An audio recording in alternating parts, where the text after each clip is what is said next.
That down. Let's move on to this, shall we? You know, the Batman has been kind of, well, where the hell is he? Where is the Batman lately? Because we had the Batman, we were told we were going to get a sequel in years past, and nothing. And then just recently, finally, like light at the end of the tunnel, we hear word that Matt Reeves has completed the script. Then James Gunn, the head of the studio, says it's great. And you know, of course, James Gunn, we're not going to greenlight a movie until we got a great script. He said it's great. Well, now, according to Variety, not only do they have their script, they are full-fledged moving forward and already have a date to start shooting the movie. This comes to us from Variety, who writes the following. Good news for fans of Robert Pattinson's The Dark Knight. In Warner Brothers Discovery's recent letter to shareholders, the company announced that Matt Reeves' long-awaited The Batman 2 will finally begin filming in spring. That's the first part of 2026 for an October of 2027 theatrical release, which means it's just a little over 2 years before we actually get it in theaters. Pattinson, who's gone from filming, get this, how's this for a streak, Rob? Robert Pattinson, who's gone from filming Christopher Nolan's Odyssey to Denis Villeneuve's Dune Part 3, and now he's going back in to play the Batman. So that's not a bad streak if you're Robert Pattinson. No. Not bad at all. That just goes on to say a little bit. Warner Brothers Discovery shareholder letter celebrated the recent success of James Gunn's Superman, which kicked off the new DC universe across film and television. The tentpole has earned it's now over $550 million. And counting worldwide. The company wrote DC Studios' universe of characters represents not only one of Warner Brothers Discovery's most valuable pieces of intellectual property, but one of its most valuable assets in entertainment. All right. I think this is significant that they are now coming up, because when you start speaking to shareholders, you're now talking to the people who actually matter to you if you're a corporation, right? Because when the shareholders are unhappy, nobody's going to be happy.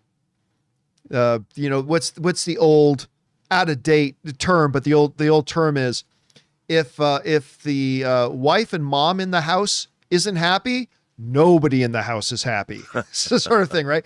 And that's the thing with these corporations with their shareholders. If the shareholders are unhappy, and so if they're now taking the step of writing to their actual shareholders, say, we are starting to shoot this at this time, and this is going to be our release date. That's a double Stampsies, no takebacks kind of thing. That's you. Now you got to follow through on that. And if they're saying that now, then my only assumption here, Rob, can be that James Gunn is at the point that he is fully satisfied with the script. They are ready to go. They're ready to start pulling the thing in. To whatever. By the way, just going to acknowledge to our audience that Rob's stream is breaking up, but at least his audio is working. So we're good on that. Anyway, Rob, That's you odd. hear about this. How significant is this? How big of a deal is this for them? What's your take on it? I should do my Max Headroom. Look, I think this is I think this is fantastic. You know, obviously it's been a long time coming. I really liked The Batman.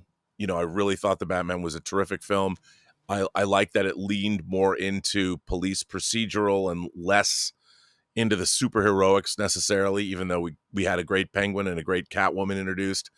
Again, I really like Reeves is a very smart, very classy filmmaker. And I really enjoyed what he did. And after coming off the triumph of the Penguin TV series, that world that we've learned and seen, you know, the Penguin was like watching really 4 movies in a way. And so we've really had time to sit with this iteration of Gotham. And I'm really excited to see where it's going to go. And obviously with this amount of time, I expect the script is pretty brilliant too.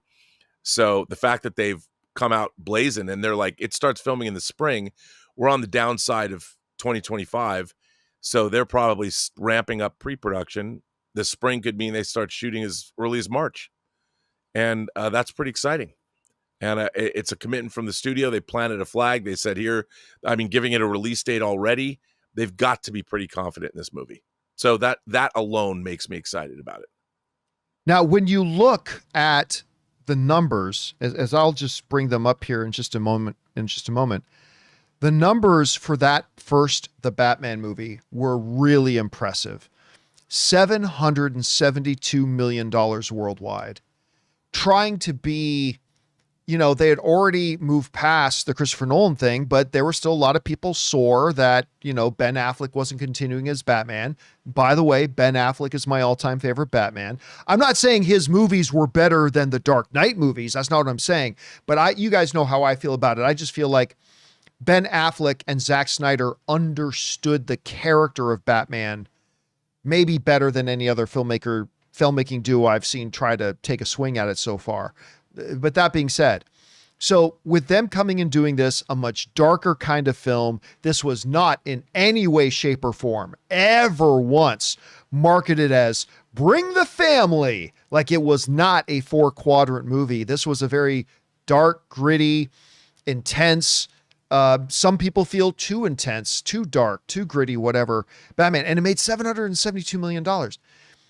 Rob, as you're looking at the success that this thing had, can the sequel enjoy that kind of success? Can it go past it? Will it suffer from the fact that the genre as a whole has kind of been, underperforming as far as delivering the quality? Although it does seem to be turning around lately. But I don't know. What do you think? How do you think this Batman 2 can do? Will audiences rush out to see it?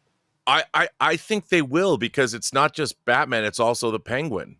And, we've had Yeah. the time. We've had that time.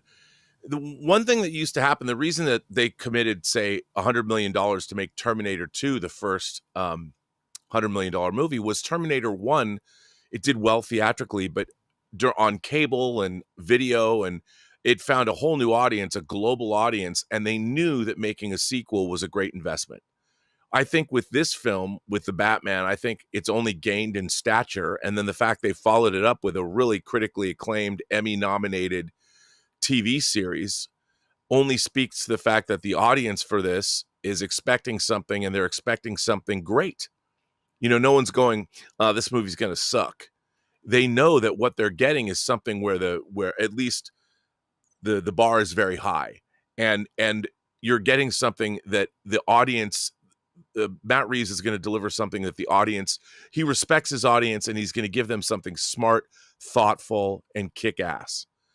And very much worthwhile. And I think that's what you want from a filmmaker. And I think he knows that. That's why he took a long time. I would assume that's why he took a long time on the script, because he wanted to get this thing absolutely right. All right, guys. Question is for you. What do you think about this? We now have a start production date. They have galvanized, even though we heard it was going to be October 2027 for a while. They've galvanized that now. Are you excited for this film? Have they waited a little bit too long? Have you lost some of your enthusiasm? I personally can't wait for it. Whatever you guys think, jump down to the comment section below and let us know your thoughts. Hey guys, thanks so much for watching this video. Make sure you like the video, leave a comment, and subscribe to our channel. And don't forget, we have a daily podcast called the John Campea Show podcast, available on Apple Podcasts, Spotify, or your favorite podcasting app of choice. Go and subscribe to it today so it'll be there when you need it.